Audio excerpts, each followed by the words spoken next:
नमस्कार साथियों, आप में से बहुत सारे लोग अंग्रेजी बोलना चाहते हैं, सीखना चाहते हैं, लेकिन बहुत सारी मेहनत करने के बाद भी आप अंग्रेजी नहीं बोल पाते हैं। आज मैं आपको बताने वाला हूँ 4 ऐसी ट्रिक्स, 4 ऐसी टिप्स जिससे आप बहुत ही आसानी से अंग्रेजी सीख सकते हैं और अंग्रेजी को बोल भी सकते हैं। आप सभी को बहुत अच्छे से पता है कि इंग्लिश का इंपॉर्टेंस क्या है, इसलिए मुझे वो बहुत ज्यादा आपको बताने की जरूरत बिल्कुल भी नहीं है। आपको ये वीडियो क्यों देखना चाहिए? आपको ये वीडियो इसलिए देखना चाहिए क्योंकि यदि आप बहुत समय से इंग्लिश के कोचिंग क्लासेस जा रहे हैं, इंग्लिश सीखने के लिए कोर्सेज ज्वाइन कर रहे हैं या फिर बहुत ज्यादा मेहनत कर रहे हैं, लेकिन उसके बाद भी यदि आप अंग्रेजी नहीं सीख पा रहे हैं, तो आज का मेरा ये वीडियो, ये 4 टिप्स और ट्रिक्स आपके बहुत काम में आएगी आपको फ्लुएंट इंग्लिश सिखाने में।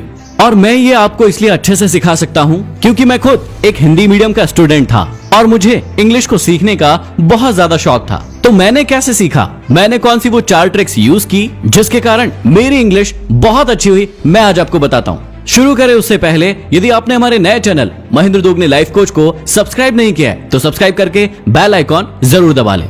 तो अब मैं आपको बताता हूँ 4 ऐसी ट्रिक्स जिससे आप बहुत ही आसानी से अंग्रेजी सीख सकते हो और अंग्रेजी बोल सकते हो। मैं कोई बहुत बड़ी बड़ी हवा वाली बातें नहीं बताऊंगा, कुछ ऐसी बातें बताऊंगा जिनको यूज करके, जिनको इम्प्लीमेंट करके मैंने खुद ने बहुत ही आसानी से अंग्रेजी सीखी है। अंग्रेजी सीखने के लिए सबसे पहली और सबसे जरूरी चीज है आपका एनवायरनमेंट। आप अंग्रेजी सीखना शुरू करें उससे पहले ये तय करें कि आपका एनवायरनमेंट क्या है और आपको किस एनवायरनमेंट में जाना है। आप पहले अंग्रेजी सीखना शुरू मत करें, पहले अपना एनवायरनमेंट तैयार करें।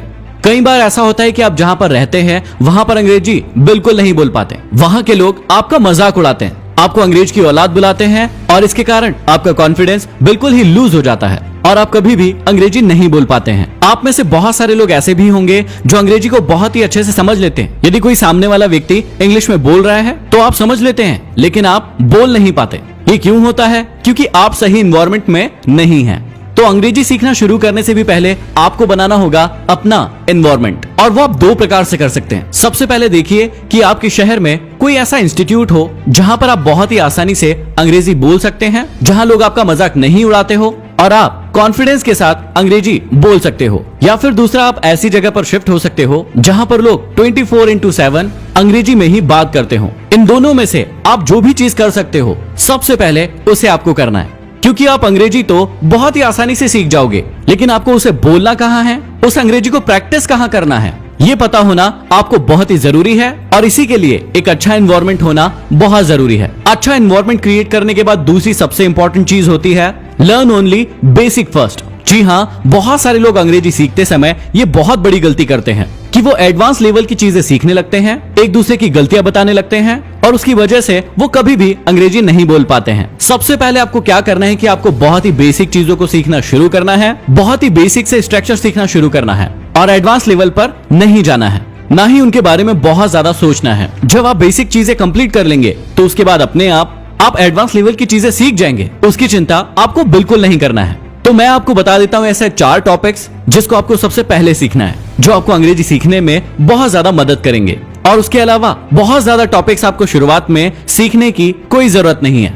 सबसे पहले नंबर पर आपको सीखना है टेंस, जो कि इंग्लिश का एक बहुत ही बेसिक सा टॉपिक है। दूसरे नंबर पर आपको सीखना है वॉइस, जिसे आप पैसिव वॉइस भी कहते हैं, जो बहुत ही बेसिक सा चैप्टर है। तीसरे नंबर पर आपको बहुत ही जरूरी और बहुत ही इंपॉर्टेंट चीज सीखना है, वो है प्रीपोजिशन। और चौथे नंबर पर आपको सीखना है कंजंक्शन। ये 4 टॉपिक अंग्रेजी सीखने के लिए बहुत ही ज्यादा जरूरी है। यदि आप चाहें तो वीडियो को रोक के इसका स्क्रीनशॉट भी ले सकते हैं और आज से ही इन 4 टॉपिक पर कमांड करना भी शुरू कर सकते हैं। देखिए, अंग्रेजी सीखने का हर इंसान का अपना एक एक्सपीरियंस हो सकता है, लेकिन जो बातें मैं बता रहा हूँ ये मैंने अपने एक्सपीरियंस से सीखी है और उसी को आपके साथ शेयर कर रहा हूँ। हो सकता है कि आपका अंग्रेजी सीखने का एक्सपीरियंस कुछ अलग हो।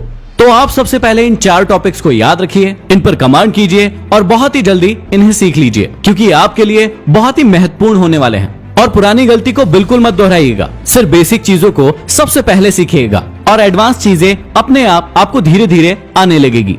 एक अच्छे एनवायरनमेंट और बेसिक स्ट्रक्चर याद करने के बाद, उन्हें सीखने के बाद जो सबसे जरूरी चीज है वो है आपको अपनी एक खुद की डिक्शनरी तैयार करना है। जब भी आप अंग्रेजी सीखना शुरू करते हैं तो आपने महसूस किया होगा कि आपको कई बार शब्दों की कमी महसूस होती है। आपको पता नहीं होता है कि हम इसे क्या कहते हैं, इसे क्या कहते हैं, और इसकी वजह से आप अच्छी अंग्रेजी नहीं बोल पाते हैं। जब भी आप अंग्रेजी सीखना शुरू करते हैं तो आप शब्दों को याद करने के लिए डिक्शनरी उठा लेते हैं और उनके शब्दों को एक एक करके याद करना शुरू करते हैं। जबकि मैं आपको बताता हूँ एक ऐसा तरीका जो मैंने खुद ने यूज किया, जिससे मुझे बहुत सारे शब्द याद हुए और मुझे बहुत ज्यादा फायदा हुआ।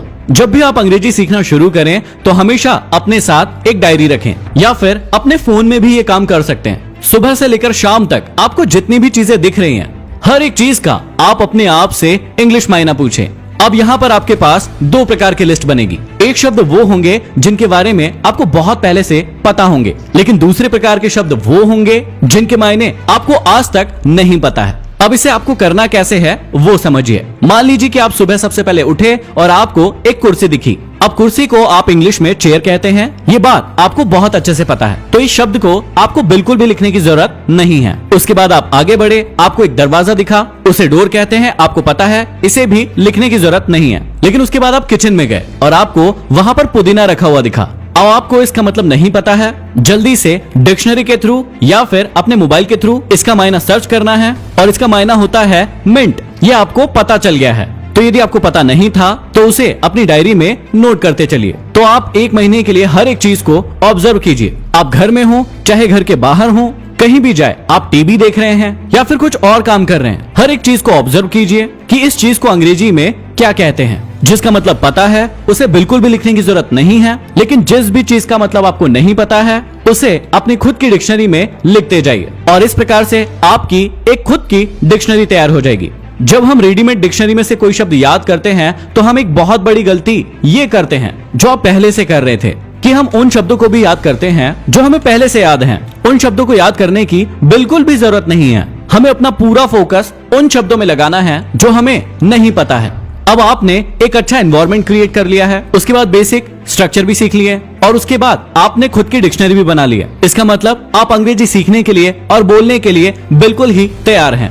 लेकिन अब आती है चौथी और सबसे इंपॉर्टेंट चीज, जिसके बिना एक व्यक्ति कभी भी अच्छी अंग्रेजी नहीं सीख पाता। वो है आपका कॉन्फिडेंस। बहुत सारे लोगों में देखा होगा कि उन्हें बहुत अच्छा नॉलेज है, बहुत अच्छा ज्ञान है, लेकिन उसके बाद भी वो अंग्रेजी नहीं बोल पाते हैं। इसका कारण होता है उनका कॉन्फिडेंस। अंग्रेजी बोलते समय कई बार आप खुद घबरा जाते हैं, कई बार आपको खुद को शर्म आने लगती है, कई बार लोग आपकी खिंचाई करते हैं या फिर आपका मजाक उड़ाते हैं और ये चीजें होने के कारण आप अपना कॉन्फिडेंस बिल्कुल ही खो देते हैं और आप जितना सीखे होते हैं वो भी लोगों के सामने नहीं बोल पाते हैं।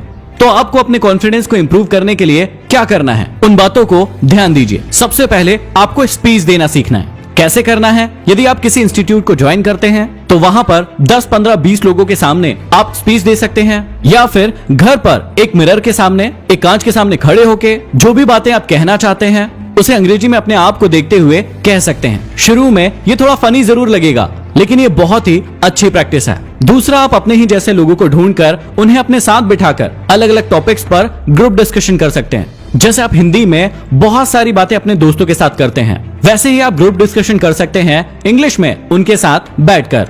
इसी में तीसरा एक बहुत अच्छा तरीका है, आप डिबेट कर सकते हैं। आप हिंदी में कई बार अपने ही लोगों के साथ डिबेट करते हैं, किसी भी चीज का पक्ष या विपक्ष रखते हैं और हम बहुत देर तक उन टॉपिक्स पर बोलते हैं। आपको जो अच्छा लगता है आप बोलते हैं, सामने वाले को जो अच्छा लगता है वो कहते हैं। इसी चीज को आप अंग्रेजी सीखने के लिए बहुत ही अच्छे तरीके से इस्तेमाल कर सकते हैं। इन चीजों को करने से आपका कॉन्फिडेंस बहुत ज्यादा इंप्रूव हो जाएगा और आप लोगों के सामने बहुत ही आसानी से कॉन्फिडेंस के साथ अंग्रेजी बोल पाओगे। आप मुझे कमेंट करके बताइए कि इनमें से कौन कौन से तरीके आपने यूज किए हैं या फिर आपके पास कोई नया तरीका है तो उसे लिखकर जरूर बताइए। लाइक कीजिए इस वीडियो को और जितने भी लोग अंग्रेजी सीखना चाहते हैं उन तक ये वीडियो जरूर पहुंचा देना। यदि अभी तक हमारे नए channel Mahendra Dogne life coach को सब्सक्राइब नहीं किया है तो सब्सक्राइब करके बेल आइकॉन जरूर दबा लें। अगले वीडियो में फिर मिलते हैं। धन्यवाद।